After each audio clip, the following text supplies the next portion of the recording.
In 1942, a British forest guard in Roopkund, India, made a shocking discovery. Some 16,000 feet above sea level, at the bottom of a small valley, was a frozen lake, full of skeletons.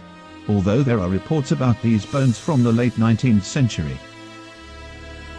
Because it being wartime, at first, British authorities terrified of a Japanese land invasion, and the skeletons were the remains of Japanese invasion force.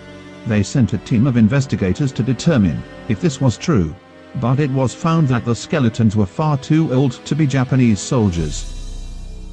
A shallow lake, having a depth of about 2 meters, Roopkund has attracted attention because of the human skeletal remains that are visible at its bottom when the snow melts.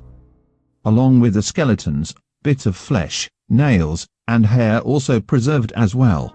In addition, wooden artifacts, iron spearheads, leather slippers, and jewelry were also found.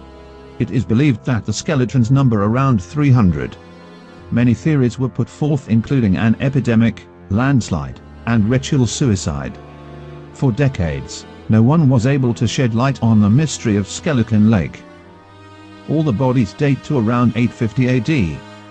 DNA evidence indicates that there were 2 distinct groups of people, one family or tribe of closely related individuals, and a second smaller, shorter group of locals, likely hired as porters and guides. DNA tests on 100 samples from the lake, and results indicated that 70% of them had an affinity with Iran, while the remaining ones belonged to the local population. It is assumed that the Iran group took the help of local porters to seek new land for settlement. Local legend says that the skeletons were of pilgrims and locals.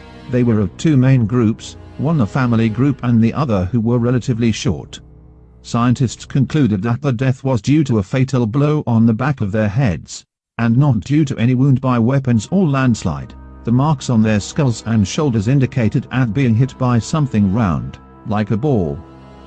The most reasonable explanation today is that they were overcome by a sudden, severe hailstorm with extremely large hailstones. The storm was too strong, and with nowhere to take shelter, the entire group perished near Roopkund. Today, there are concerns about the protection of Roopkund. Many trekkers have traveled there to see the remains. Many people travel there by mule, and take bones and skeletons with them as they leave. Governmental agencies have made efforts to develop the area as an eco-tourism destination, in an effort to protect the skeletons. Some samples are displayed at the Anthropological Survey of India Museum, Dehradun. Further research is essential to learning more about the mysterious group of people.